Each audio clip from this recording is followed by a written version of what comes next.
नमस्कार दोस्तों, मैं जयश्री चौहान जयश्री एकेडमी में आपका स्वागत करती हूँ। आज हम पढ़ने वाले हैं बायोलॉजी के बहुत इंटरेस्टिंग टॉपिक श्वसन के बारे में, श्वसन तंत्र के बारे में पढ़ने वाले हैं। क्योंकि 1 मिनट के लिए व्यक्ति खाए बिना रह सकता है, पानी पिए बिना रह सकता है, पर श्वास लिए बिना व्यक्ति 1 सेकंड के लिए भी जिंदा नहीं रह सकता। तो ये हमारे शरीर का बहुत ही महत्वपूर्ण पार्ट है। इसको हम बहुत अलग तरीके से देखने वाले हैं। आप इस वीडियो में अंत तक बने रहिए ताकि आपको इसके बारे में नए तरीके से पढ़ने को मिले जो आज तक आपने नहीं पढ़ा होगा। तो आइए देखते हैं हम इस श्वसन तंत्र के बारे में। जो श्वसन तंत्र हमारे बॉडी में होता है, श्वसन तंत्र के अंतर्गत क्या आता है? श्वसन तंत्र के अंतर्गत आता है कि हम ऑक्सीजन लेते हैं और CO2 छोड़ते हैं। क्या करते हैं? हम ऑक्सीजन को लेते हैं, ऑक्सीजन तो हमारे शरीर के अंदर आती है और हम CO2 को छोड़ते हैं। ये हमारे अंदर आ गई CO2, शरीर के अंदर से लेते हैं ना, श्वास लेते हैं और ये छोड़ते हैं। क्या छोड़ते हैं? हम CO2 छोड़ते हैं। ये हमारी जो श्वास होती है, श्वसन, वो हम किस किस जगह से करते हैं? हम श्वसन दर हमारे जो बॉडी है उसके मेन पार्ट में हमारे श्वसन के लिए 2 जगह होती है। एक तो हम श्वसन करते हैं नाक से या नासिका से, और एक श्वसन करते हैं हम मुख से। होता है ना, कभी कभी बचपन में किया हो आपने, कभी दोस्तों के साथ खेलते खेलते एक दूसरे की नाक बंद कर लेते हैं ना, नाक बंद करते हैं तो फिर हमें श्वास कैसे आएगा? ऐसे तो व्यक्ति जिंदा ही नहीं रह पाता। तब क्या होता है, जब नाक बंद कर लेते हैं तो हम मुख से श्वास ले सकते हैं। तो ये हमारे 2 पार्ट हुए जिससे हम श्वास या ऑक्सीजन अंदर लेते हैं। अब एक बात करते हैं, पेपर में क्वेश्चन आता है कि हमारी श्वसन दर, श्वास लेने की दर क्या होती है? तो कभी कभी क्या होता है, बच्चे क्या लगा देते हैं कि श्वसन दर के रूप में हमने पढ़ा है कि वो पढ़ा है ना, 1 मिनट में 72 बार धड़कती है हमारी धड़कन। तो ये कितनी धड़कती है? 72 बार धड़कती है, 72 बार प्रति मिनट। परंतु ये श्वसन दर के अंतर्गत नहीं आती है। ये क्या है? ये हमारी धड़कन दर, अर्थात हमारा जो दिल है, हृदय है, उसकी धड़कने की दर। और जो हमारी श्वसन दर आती है वो कितनी होती है? वो होती है 10 से 12 बार प्रति मिनट, 10 से 12 बार प्रति मिनट। इसका अर्थ हुआ कि हमारा हम जो श्वास लेते हैं वो 1 मिनट में कितनी बार लेते हैं? 10 से 12 बार श्वास लेते हैं। कभी फुर्सत से बैठो तो गिन लेना एक बार कि कितनी बार लेते हो सांस।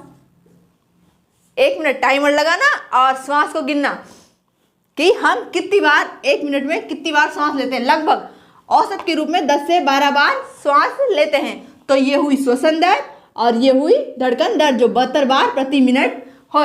अब आगे से क्वेश्चन गलत नहीं जाना चाहिए, इसको याद कर लेना दोनों को। ये दोनों अलग अलग चीजें, ये तो श्वसन संबंधित है और ये जो धड़कन दर है ये किस संबंधित है? जो ब्लड होता है, ब्लड हृदय में जाता है, ब्लड, वो ब्लड हृदय में जाता है, वो पंप धड़कता है ना हृदय में, वो वोल्व होते हैं, वो वोल्व बंद होते हैं और खुलते हैं, ये उसकी गिनती है। या कितनी बार खुलते हैं और बंद होते हैं, ये उसकी गिनती है। और ये है हमारे श्वास लेने की गिनती। इसके बाद हमने देखा नाक से और मुंह से हम श्वास लेते हैं।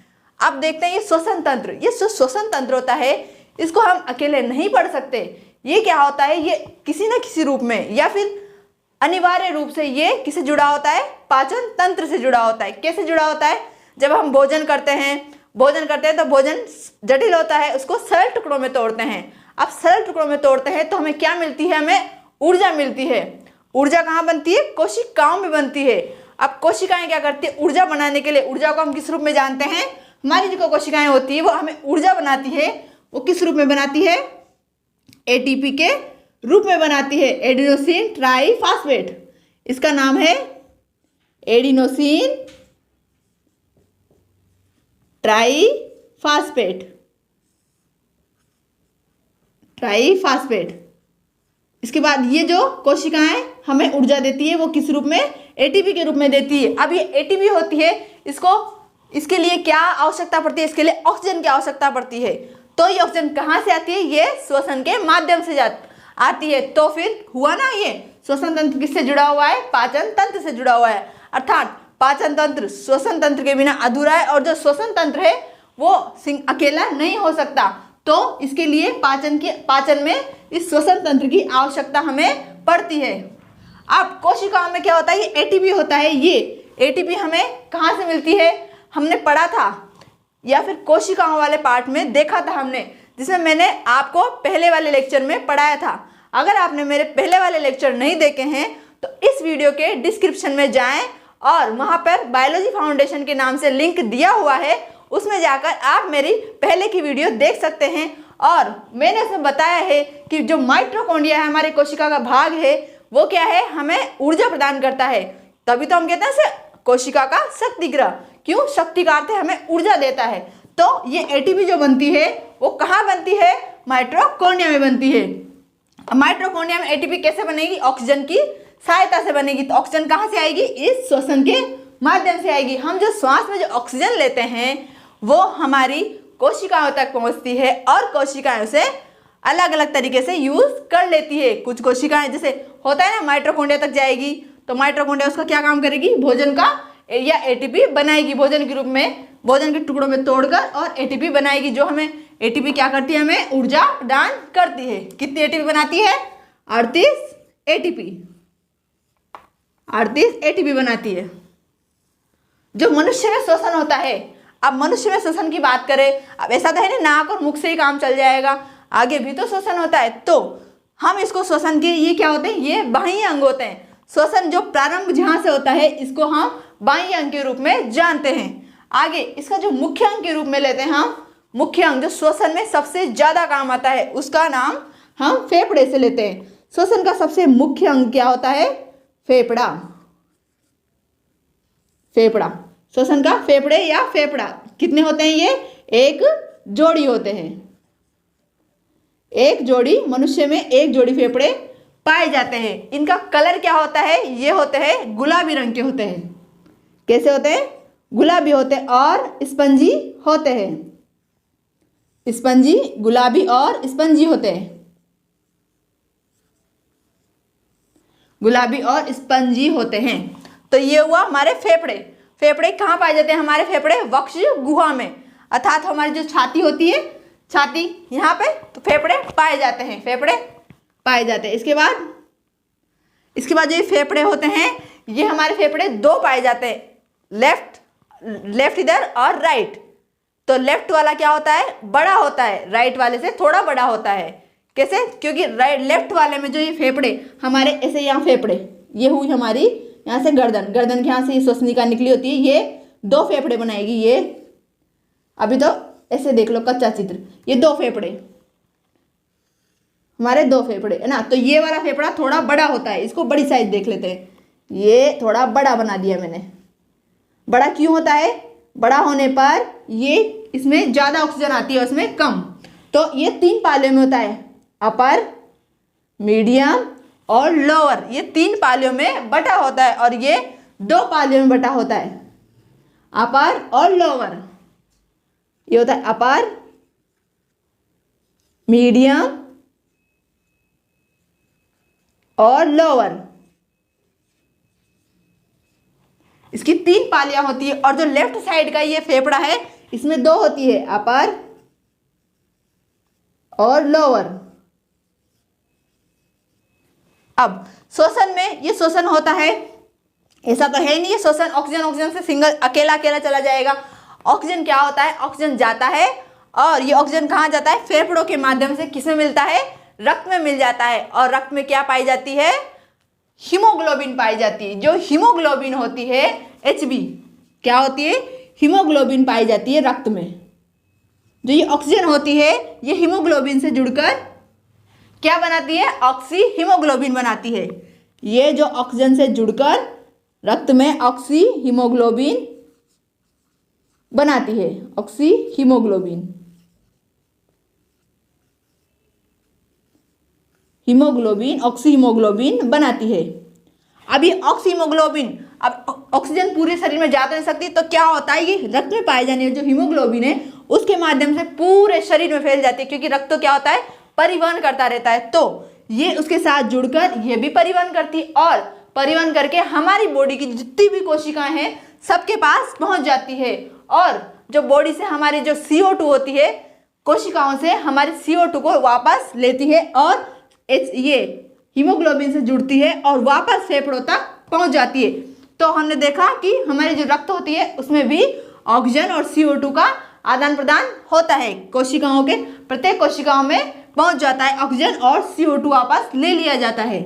और फिर क्या होता है, CO2 जिस प्रोसेस से नाक से मुख से हमने इसको अंदर फेफड़ों तक जैसे आया था वैसे ही वापस CO2 चली जाती है। इसको संरचना को हम देखेंगे अभी आगे की क्लास में, या फिर अभी देखेंगे हम कि ऑक्सीजन कहाँ से कहाँ होते हुए कैसे फेफड़ों तक पहुँचती है। इसके पहले हम इसको बेसिक को समझ लेते हैं कि हमने क्या देखा। हमने ऑक्सीजन लेते हैं और CO2 छोड़ते हैं हम श्वसन के रूप में। इसके बाद हमने देखा 72 बार प्रति मिनट इसकी धड़कन दर होती है। ये इसकी श्वसन दर कितनी होती है, 10 से 12 बार। हम 10 से 12 बार श्वास 1 मिनट में लेते हैं। इसके बाद हमने देखा ATP, फेफड़े के बारे में जाना, ये कैसे होते हैं, कलर क्या होता है, इनका फेफड़ों का जगह। और जो ये फेफड़े होते हैं, ये फेफड़ों के इनके क्या होता है, इन पे जो आवरण होता है, इन पे एक आवरण भी पाया जाता है जो क्या करता है, इसकी रक्षा करता है। प्यूरल नाम का एक आवरण पाया जाता है जिसकी रक्षा करता है। और जो हमारे फेफड़े होते हैं ये वक्ष गुहा में पाए जाते हैं। ये कहाँ होते हैं, वक्ष गुहा में। वक्ष गुहा में किसके बीच, हमारी जो फसलियाँ होती है, फसलियाँ उनके बीच घेरे रहते हैं। फसलियाँ ऐसी होती है ना, फसलियाँ ऐसी हमारी ये फसलियाँ होती है। इन फसलियों के बीच में ये फेफड़े घिरे रहते हैं। इन फसलियों के बीच में हम ये फेफड़े रहते हैं ताकि क्या होता है, इसको भारी आघात। अब फेफड़े तो क्या होते हैं, नरम होते हैं, सॉफ्ट होते हैं। अब ऐसे होगा ना, कभी कभी बाहर से किसी ने हमें प्रहार किया तो क्या होगा, हमारे फेफड़े सिकुड़ जाएंगे या फिर इन पे चोट पहुंचेगी। तो उसकी सुरक्षा के लिए इनके चारों ओर ये जो फेफड़े, ये फसलियाँ होती है, इनका जाल पाया जाता है, तभी तो ये फेफड़े सुरक्षित रहते हैं। और ये फसलियाँ कितनी जोड़ी, 12 जोड़ी फसलियाँ होती है, 12 जोड़ी फसलियाँ होती है। इसको हम इस डायग्राम या फिर हम इस श्वसन तंत्र को देखते हैं कि ये कहाँ से कहाँ ऑक्सीजन जाती है। इसको और अच्छे से हम डायग्राम के माध्यम से समझते हैं और एक नए तरीके से समझेंगे ताकि आपको कभी भूल ना पाओ इस चीज़ को। आगे यहीं इसी क्लास में आपको ये सब चीज़ें याद हो जाए, ये मेरी पूरी कोशिश रहेगी। वीडियो को पूरा देखना। और अगर आपने अभी तक चैनल को सब्सक्राइब नहीं किया है तो चैनल को सब्सक्राइब जरूर करना, ताकि आपको, और बेल आइकन भी जरूर दबाना, और ताकि आपको आगे आने वाली जो मेरी वीडियो है सबसे पहले मिल सके। तो देखते हैं हम इसको आगे चित्र के माध्यम से समझते हैं। आइए दोस्तों, अब हम इसको श्वसन तंत्र को चित्र के माध्यम से देखते हैं और इसको गहनता से अध्ययन करेंगे और ये ऐसा अध्ययन करेंगे कि हम इसी क्लास में इस सब चीज़ों को याद कर सकें। तो देखते हैं हम इसका पहला पार्ट, यह है मानव का श्वसन तंत्र। मानव के श्वसन तंत्र में यहाँ मुख से स्टार्ट होता है और मुख और नासा गुहा ये हमारे बाह्य श्वसन अंग के रूप में आते हैं। सबसे पहले नासा गुहा। नासा गुहा के कितने छिद्र होते हैं, 2 छिद्र होते हैं। इसे हम, ये नासा गुहा के 2 छिद्र होते हैं, बाहर से 2 होते हैं और आगे जाकर ये ग्रसनी में मिल जाते हैं। इन नासा गुहा के छिद्रों से क्या होता है, बाहर की जो वायु होती है उसको हम ग्रहण करते हैं। और इन नासा गुहा की जो सतह होती है उन पर छोटे छोटे बारीक बारीक से रोम पाए जाते हैं। ये ऐसे, जैसे ये नली हुई, एक नली, इस पर छोटे छोटे रोम पाए जाएंगे। ये रोम क्या कार्य करते हैं, ये रोम जो हमारी बाहर के वायु ले रहे हैं हम, उसमें हानिकारक जो चीज़ें आ जाती है, धूल मिट्टी, इनको यहीं पर रोकने का कार्य करते हैं ताकि हमारे जो वायु है वो शुद्ध रूप से अंदर या हमारे शरीर में जा सके।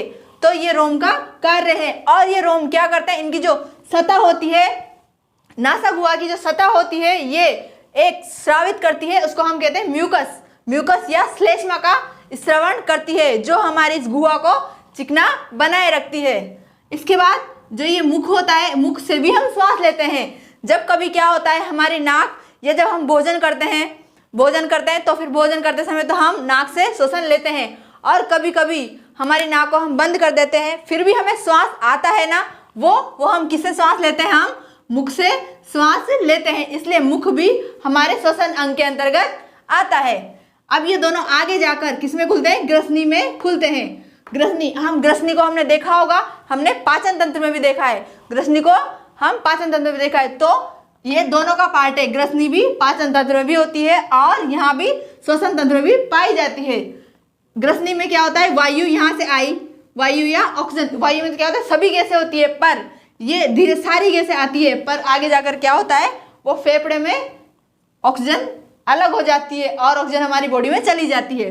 अब यहाँ से वायु है, इसके बाद जो ग्रसनी होती है, ग्रसनी के बाद ग्रसनी कहाँ खुलती है, एक तो खुलती है श्वास नाल में और एक खुलती है ग्रास नाल में, दो नाल में खुलती है। यहाँ पर ये ग्रास नाल में खुलेगी। ग्रास नाल का क्या होता है, ग्रास नाल तो चली जाएगी, ग्रास नाल में क्या जाता है भोजन, उसमें तो भोजन जाता है, और जो ये श्वास नाल होती है इसमें जाएगी वायु।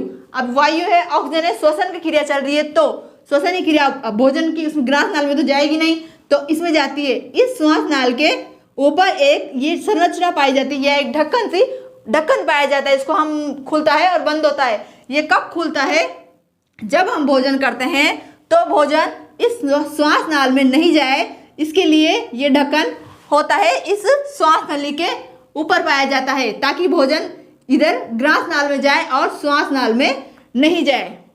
पर कभी कभी क्या होता है कि हम दोनों क्रिया एक साथ करते हैं, जैसे हम भोजन भी करते हैं और भोजन करते करते हम बोलते हैं ना। अब बोलने के लिए क्या चाहिए, हमें एनर्जी चाहिए होती है, तो फिर एनर्जी चाहिए होगी, तो एनर्जी के लिए क्या चाहिए, हमें ऑक्सीजन चाहिए होगी, तभी तो हमारी कोशिकाएं हमें ऊर्जा देगी ना। ऊर्जा बनाने के लिए ऑक्सीजन की आवश्यकता पड़ेगी, तो ये ऑक्सीजन अब दोनों क्रियाएं साथ साथ चलेगी, तो क्या होगा, कभी कभी भोजन ढक्कन यहाँ खुलता हुआ श्वास नाल में चला जाता है। अब श्वास नाल में चला जाएगा तो हमें जो परेशानी होगी ना, श्वास नाल में चला जाएगा अगर भोजन तो हमें परेशानी होगी, तो फिर क्या होता है, हमें खांसी आने लग जाती है और हमारा जो भोजन है वो वापस चला जाता है ऊपर ग्रसनी में और वापस सही जगह पे चला जाता है। ये ग्रास नाल से होता हुआ आगे चला जाता है बॉडी में। इसके बाद यहाँ से आई, ढक्कन खुल गया और यहाँ से वायु, पूरी वायु यहाँ पर पहुँच गई। इसके बाद वापस ढक्कन लग जाता है ताकि वायु वापस ना जाए। ये वायु आने जाने का मार्ग ही है यहाँ पे। इसके बाद हम पढ़ेंगे ये श्वास नली। श्वास नली को इंग्लिश में बोलते हैं ट्रेकिया। और इस श्वास नली के पहले एक और संरचना पाई जाती है, ये जो ढक्कन है उसके पहले क्या होती है, ये कंठ या लेरिंग्स या स्वर यंत्र बोलते हैं, होता है ना स्वर यंत्र। आपने देखा, आपने महसूस किया, अपने गर्दन पे हाथ लगाकर देखिए, ये जो आपको दिखेगा थोड़ा उभरा हुआ हिस्सा दिखाई देगा, ये उभरा हुआ हिस्सा ये क्या होता है, स्वर यंत्र, जहां से हमारी ध्वनि उत्पन्न होती है। ये ध्वनि उत्पन्न होती है जो स्वर यंत्र, ये लेरिंग्स होता है। ये लेरिंग्स क्या होता है, जो पुरुष होते हैं या लड़के होते हैं उनमें तो बड़ी साइज का होता है, और जो लड़कियां होती है उनमें, लड़कियों या महिलाओं में ये छोटा होता है या छोटी साइज का होता है। तो क्या होता है, उसके कारण, इन स्वर यंत्र के कारण, बड़ा या छोटा के कारण ही क्या होता है, महिलाओं की आवाज तो बारीक होती है और जो पुरुषों की आवाज है वो कैसी होती है, मोटी होती है। इसके बाद अब देखना, पेपर में कभी भी इस क्रम को मत भूलना। क्यों, क्योंकि पहले तो आएगा फेरिंग्स और इसके बाद आता है लेरिंग्स, पी और एल, इससे याद रख लेना। या फिर पहले ग्रसनी को हम फेरिंग्स लेंगे और इसके बाद आएगा ये लेरिंग्स। और जो ढक्कन बताया था अभी श्वास नाल के ऊपर, जो श्वास नली के ऊपर लगा होता है, इसको हम बोलते हैं एपिलॉस्टिक या एपिलॉस्टिक,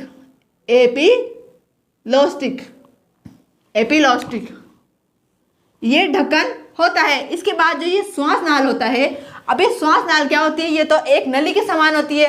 अब इस नली में ये क्या होता है, ये सी आकार के उपास्थि के बने हुए छल्ले पाए जाते हैं। ये छल्ले किसके बने होते हैं, ये सी आकार के छल्ले होते हैं। किसमें पाए जाते हैं, ये ट्रेकिया में पाए जाते हैं। जो आगे वायु, इसमें वायु जाएगी। अब जब इसमें वायु नहीं होगी, अनुपस्थित होगी, मतलब जैसे यहाँ से वायु गई तो वायु, कभी तो इसमें जगह खाली होगी ना। कभी हम जैसे तेज दौड़ने लग जाते हैं तो हमें क्या होता है, हमें तेज दौड़ेंगे तो हमारे शरीर को ऊर्जा ज़्यादा आवश्यकता पड़ेगी। तो ऐसा तो है नहीं हम जल्दी जल्दी लेते हैं ना सांस, तो क्या होता है उस समय कुछ मात्रा में ये हमारी जो श्वास नाल है ये खाली रहती है। तो फिर ऐसा उस अवस्था में क्या होगा, ये जो श्वास नाल है वो चिपक जाएगी। अब चिपक जाएगी तो फिर क्या होगा, चिपक जाएगी तो हमें श्वास नहीं आएगा। इससे क्या होता है, व्यक्ति की मृत्यु हो जाएगी। उससे बचने के लिए हमारे बॉडी में एक संरचना, कुदरती संरचना ही मान लो, कुदरती संरचना पाई जाती है। इसमें सी आकार के ये छल्ले पाए जाते हैं। ये छल्ले क्या करते हैं, ये जो श्वास नाल होती है उसको वायु की अनुपस्थिति में पिचकने नहीं देते हैं। क्योंकि हम तेज दौड़ेंगे तो हमें वायु की ज़्यादा आवश्यकता पड़ेगी, पर हमारा मुक्त है कि वो इतनी ही वायु लेगा जितनी उसमें क्षमता है। अब ऐसा तो है नहीं, हम तो क्रिया तो तेज करेंगे पर वायु तो उस हिसाब से आएगी ना, ऑक्सीजन तो उस हिसाब से मिलेगी। तो क्या होता है, यहाँ पे जगह या नली खाली हो जाती है। उस उपस्थिति में ये इसको श्वास नली को पिचकने नहीं देता है। इसके बाद ये श्वास नली क्या होता है, वक्ष गुहा तक, वक्ष गुहा में आ गई। अब यहाँ क्या है, ये वक्ष गुहा आ गई, वक्ष या वक्ष भाग आ गया। तो वक्ष भाग ये श्वसनिका आगे जाकर ये दो नलिकाओं में बढ़ जाती है, विभाजित हो जाती है, या हम कह सकते हैं दो नलिकाओं में इसके एक पार्ट से ये दो पार्ट हो गए। तो ये इसका नाम क्या बोलेंगे हम, श्वसनिका या ब्रोंकियस। इन नलिकाओं को बोलते हैं हम श्वसनी या ब्रोंकियस। इनमें यहाँ से वायु जाएगी, इसमें भी जाएगी और इसमें भी जाएगी, दोनों फेफड़ों में। इसके बाद आगे ये जो ब्रोंकियोस होता है वो आगे जाकर आगे नलिकाओं में बढ़ जाता है, इनको कहते हैं हम श्वसनिका, ब्रोंकियोल। इसके बाद आगे जाकर ये और भागों में बढ़ गई, ये आगे यहाँ से एक भाग और दो भागों में बढ़ गई, तो इसको कहेंगे हम श्वसनिका, ब्रोंकियोल। और यहाँ से वायु जाएगी। इसके बाद जो वायु कोष्टिका है, इसके बाद एक नली या फिर एक गुहा आगे भी पाई जाती है, ये आगे और गुहा में बटी होती है, इसको कहते हैं हम वायु कोष्टिका, एल्वोलर डक्ट कहते हैं। और जो एल्वोलर डक्ट होती है आगे जाकर ये छोटी छोटी गोल गोल कूपिकाओं में खुलती है, इन्हें कहते हैं हम इंग्लिश में एल्वोली। ये एल्वोली होती है। यहाँ पर ही इस एल्वोली संरचना में क्या होता है, जो हमारी कोशिका, जो हमारी वायु होती है उसमें से ऑक्सीजन और CO2 का आदान प्रदान होता है। इसी कारण जो ये कूपिका होती है इसको क्या कहते हैं हम, श्वसन की कार्यात्मक इकाई कहते हैं। इस कूपिकाओं को हम कहेंगे श्वसन की कार्यात्मक इकाई, श्वसन की कार्यात्मक या बहुत महत्वपूर्ण इकाई, क्योंकि इस कूपिका के अंदर ही क्या हो रहा है, ऑक्सीजन का आदान प्रदान, ऑक्सीजन और CO2 का आदान प्रदान होता है। तो इसकी सबसे महत्वपूर्ण संरचना हो गई, हमारी जो श्वसन तंत्र है उसकी महत्वपूर्ण संरचना हो गई। अब ये जो फेफड़े हैं ये क्या होते हैं, ये जो यहाँ से श्वास नली गई, ये श्वास नली श्वसनिका में बटी ना, तो ये श्वसनिका कहाँ खुलती है, ये जो फेफड़े हैं उसके अंदर खुलती है। इसके बाद जो फेफड़े होते हैं इनकी संख्या कितनी होती है, 2 होती है। और ये फेफड़ा दिख रहा होगा ना, आपने चित्र में भी दिख रहा होगा, ये थोड़ा सा साइज में बड़ा है और ये छोटा है। ये जैसे मैं यहाँ खड़ी हो जाऊँ तो ये मेरा राइट साइड और ये मेरा लेफ्ट साइड, तो ये जो राइट साइड का है ये फेफड़ा थोड़ा बड़ा होता है और जो लेफ्ट साइड का फेफड़ा है वो छोटा होता है। और छोटा होने के कारण इसमें 2 पालियां ही पाई जाती है और इसमें 3 पालियां पाई जाती है। और ये फेफड़ा होता है उसके चारों ओर जो आवरण होता है जो फेफड़े की रक्षा करता है, इसको हम कहते हैं प्लूरल मेम्ब्रेन, या फिर आवरण होता है, यह एक मेम्ब्रेन पाई जाती है जिसकी रक्षा करती है। क्योंकि फेफड़े क्या होते हैं, बहुत ही मुलायम होते हैं और स्पंजी होते हैं, और स्पंजी होंगे तो फिर इनको कभी दबा सकते हैं।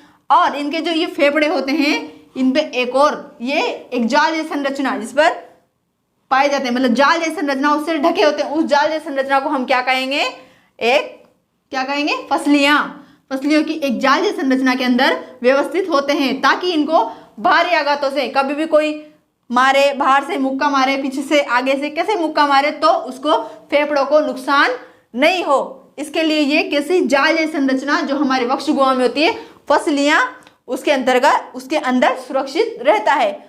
और जो ये खाली स्थान दिखाई दे रहा है आपको यहाँ पर, ये क्या होता है, स्पेस ऑक्यूपाइड बाय हार्ट के लिए ये खाली स्थान होता है। क्योंकि हार्ट को मैंने इसलिए नहीं बनाया क्योंकि जो हार्ट की संरचना है वो हम श्वसन तंत्र के अंतर्गत नहीं पढ़ेंगे, वो हम अगले तंत्र, रक्त परिसंचरण तंत्र, उसके अंतर्गत हम इसको पढ़ेंगे। तो ये समझ लो आप यहाँ पे कि यहाँ पे ये स्थान होता है, वहाँ पर क्या पाया जाता है, हार्ट पाया जाता है। इसके बाद हमने देखा हार्ट पाया जाएगा, ऑक्सीजन यहाँ से। इसके बाद ये संरचना होती है यहाँ पर जो फेफड़ों से या फिर फसलियाँ, जो ये फसलियाँ होती है यहाँ पे 12 जोड़ी, कितनी, 12 जोड़ी फसलियाँ होती है। ये 12 जोड़ी फसलियाँ होगी यहाँ पे, किसके ऊपर, ये फेफड़ों के ऊपर, फेफड़ों को घेरे हुए रहती है या फेफड़ों को सुरक्षित रखती है। 12 जोड़ी फसलियाँ होती है। ये फसलियाँ नीचे की ओर एक मांसल संरचना या एक पतली सी परत के रूप में होती है। ये क्या होती है, इसे कहते हैं हम डायफ्राम संरचना होती है। डायफ्राम, अब इसको हम देखें पूरी बॉडी को तो एक गुब्बारे के रूप में ले सकते हैं। आप गुब्बारे में, अगर आप गुब्बारे में हवा भरोगे तो गुब्बारा फूलेगा ना, उसी प्रकार जब इस बॉडी में हवा जाती है या हम श्वसन को अंदर खींचते हैं या श्वास लेते हैं, वायु को अंदर खींचते हैं, तो क्या होता है, ये डायफ्राम जो होता है वो नीचे की ओर बढ़ता है, अर्थात ये फूलता है। तो डायफ्राम कैसा हो जाएगा, ऐसा फूलकर ऐसा हो जाता है डायफ्राम। और ये फसलियां का क्या होगा, हम जो अंदर श्वास लेते हैं उसको क्या बोलते हैं, हम निःश्वसन के नाम से जानते हैं। किसके नाम से, निःश्वसन के नाम से जानते हैं। निःश्वसन या इंस्पिरेशन, निःश्वसन या इंस्पिरेशन। इसमें क्या होता है, जो डायफ्राम होता है उसके अंदर डायफ्राम का आयतन या डायफ्राम तो नीचे झुक जाता है और जो हमारी ये फसलियां हैं वो बाहर की ओर आ जाती है और जो हमारी जो वक्ष गुहा है उसका आयतन बढ़ जाता है। कैसे, जैसे आप खुद प्रैक्टिकल करके देख सकते हो इस चीज को। श्वास अंदर खींचो तो हमारी फसलियां क्या होगी, बाहर निकल जाएगी, फसलियां तो आगे की ओर आ जाएगी। और हमारा डायफ्राम है वो हम अगर किसी भी चीज में हम वायु भरेंगे, जैसे गुब्बारे को ले लो, गुब्बारे को गिलास में या किसी में फिट कर लो और ऊपर से उसमें छेद कर लो, उसमें वायु भरो, तो क्या होगा, डायफ्राम का वो गुब्बारे की जो सतह होगी वो नीचे झुकेगी। तो इसी प्रकार ऐसे होता है, इसमें मुंह से वायु लेंगे तो वायु लेने पर हमारी जो वायु अंदर जाएगी तो जो डायफ्राम है वो नीचे झुकेगा ना, तो उसका आयतन या नीचे झुकेगा या फैल जाएगा, उसकी कोशिकाएं या जो मांसपेशियां होगी वो फैल जाएगी। तो इससे क्या होगा, हमारी जो वक्ष गुहा है उसका आयतन भी बढ़ जाएगा। और इसी प्रकार जब हम श्वास को वापस छोड़ते हैं तो क्या होता है, श्वास वापस छोड़ने पर जो डायफ्राम रहेगा वापस अपनी स्थिति में आ जाएगा वापस, और फसलियां वापस अंदर की ओर चली जाती है। तो इसको हम एक अंतर के रूप में भी देख सकते हैं, निःश्वसन और उच्च श्वसन। श्वास छोड़ने को बोलते हैं हम उच्छ्वास या उच्च श्वसन बोल सकते हैं, एक्सपिरेशन।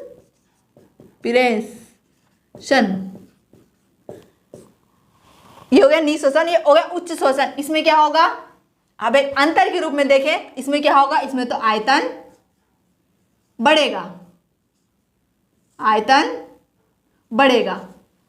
इसमें क्या होगा, आयतन घटेगा, आयतन घटेगा या अपनी सामान्य स्थिति में आ जाएगा। और इसमें डायफ्राम कैसा हो जाएगा, डायफ्राम आगे या फूलेगा, डायफ्राम फूलेगा, डायफ्राम बढ़ेगा, मतलब इसे ले लेते डायफ्राम बड़ा होगा या डायफ्राम आगे की ओर झुक, मतलब नीचे की ओर झुकेगा, इसे ले लेते हैं। और ये आयतन है जो किसका आयतन है, वक्ष गुहा का आयतन है। इसके बाद ये उच्छ्वास में जो डायफ्राम होता है, ये डायफ्राम क्या करता है, इसको हम या तो सिकुड़ने से ले सकते हैं या फिर वापस अपनी जो सामान्य स्थिति है, इसका ये सामान्य स्थिति में ऐसा होता है, ये ऊपर उठा हुआ होता है, तो ये अपनी सामान्य स्थिति में आ जाता है। इसके बाद जो वक्ष गुहा का आयतन देख लिया, डायफ्राम देख लिया, और इसमें ही हम इसको अंतर के रूप में ले सकते हैं। और इसमें मांसपेशियां क्या होती है, इसमें मांसपेशियां फैल जाती है, इसमें पेशियां जो होती है वो फैल जाती है, और इसमें पेशियां सिकुड़ जाती है। या फिर नहीं, ऐसा नहीं, इसमें जो निःश्वसन होता है, हम जो इंस्पिरेशन या श्वास लेते हैं उसमें क्या होता है, इसमें मांसपेशियां सिकुड़ती है, मांसपेशियां सिकुड़ती है, क्योंकि किसी भी चीज पर हम दबाव डालेंगे तो क्या होगा, किसी भी चीज पर हम दबाव डालेंगे तो उसकी मांसपेशियां सिकुड़ जाएगी, उसमें खिंचाव होगा, तनाव होगा, तो इसकी मांसपेशियां निःश्वसन के समय सिकुड़ जाएगी और इसके समय फैल जाती है। तो यहां से हमने ऑक्सीजन ली और ऑक्सीजन का आदान प्रदान कहाँ हुआ, इन कुपिकाओं में हुआ, कुपिकाओं में हो गया। इसके बाद ये हमने देख लिया। अब हमारे एग्जाम में क्वेश्चन आता है, हमारे एग्जाम में कि हमें पूछ लेते हैं ये फेफड़ों के बारे में, फेफड़ों के आवरण के बारे में पूछ लेते हैं। और ये चित्र से हमने देख लिया कि इसमें कहाँ कहाँ पाई जाती है।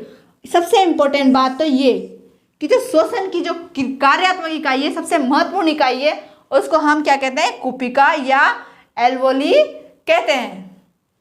आगे देखते हैं हम, एक महत्वपूर्ण पूछा जाता है एक महत्वपूर्ण तथ्य के बारे में जिसको हम जानते हैं एक श्वसन भागफल के नाम से, श्वसन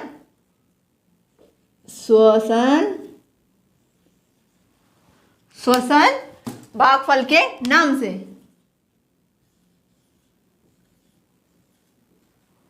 श्वसन भागफल ये क्या होता है, ये भी श्वसन से संबंधित होता है, पूछ लेते हैं कभी कभी। इसको हम रेस्पिरेशन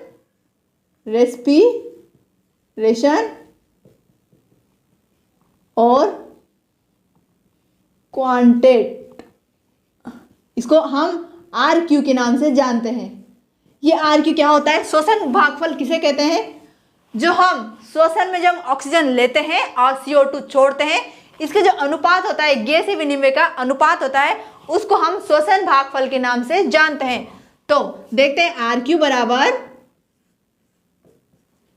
CO2 उत्पन्न CO2, या ऐसे लिख लेते हैं अपन उत्पन्न CO2, श्वसन के दौरान उत्पन्न CO2 और बटे यूज ऑक्सीजन या उपयोग में ली गई ऑक्सीजन, इसके अनुपात को हम श्वसन भागफल कहते हैं। अब जो श्वसन भागफल होता है सभी खाद्य पदार्थों का अलग अलग होता है। तो हम देख लेते हैं सबसे पहले कार्बोहाइड्रेट का जो श्वसन भागफल होता है या RQ होता है, वो होता है 1.0। ये हो गया RQ हमारा। इसके बाद जो प्रोटीन होता है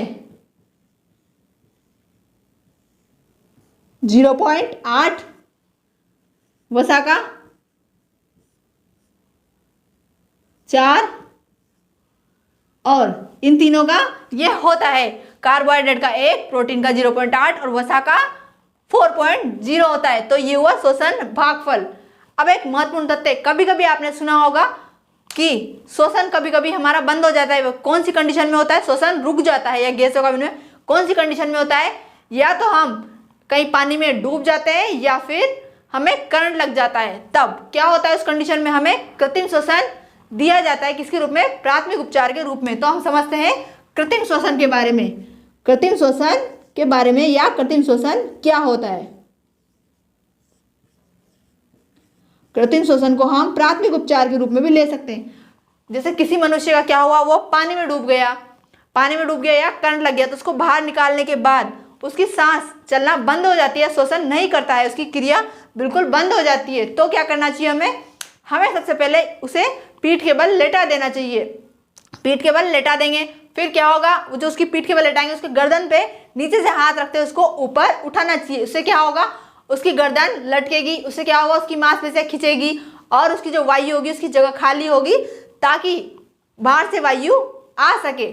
और एक और तरीका है इसका एक और तरीका कौन सा है? उसकी नाक को दबा देना है। वो सीधा लेटा दिया हमने उसको, उसकी नाक को दबाना है। फिर नाक को दबाने के बाद उसके मुंह में फूंक मारनी है जोर से। नाक को दबा देना है बिल्कुल और मुंह में जोर से फूंक मारनी है। उससे क्या होगा? हमारी जो फूंक से उसकी जो श्वसन, ये जो श्वसन फेफड़े हैं उसके इतनी जोर से मारनी है कि उसके फेफड़े में श्वसन चली जाए, या फिर हमारी हवा या वायु चली जाए और उसके फेफड़े फूल जाएं, ताकि उससे उसको श्वास आ सके। हमारी फेफड़े हैं जो जिन्होंने क्रिया करना, उस व्यक्ति की श्वसन, ये फेफड़े हैं उन्होंने क्रिया करना बंद कर दिया था, उनकी क्रिया चालू हो जाए। तो इस कृत्रिम श्वसन को हम हमारे जो दैनिक जीवन है उसमें भी काम ले सकते हैं। ये बहुत काम की चीज़ है। उसमें क्या होता है? किसी व्यक्ति की हम जान भी बचा सकते हैं इसके माध्यम से, कृत्रिम श्वसन के माध्यम से। बस हमको करना कुछ नहीं होता, हमारी जो वायु है हमारे मुंह के माध्यम से उसके मुंह में पहुंचानी होती है, ताकि हम उसकी जान बचा सके। ये क्रिया एक ही बार नहीं करनी है, 10-15 बार करनी है। हर बार 10-15 बार करो, ताकि उसके फेफड़े फूलेंगे, तभी तो उसको सांस वापस आएगी ना।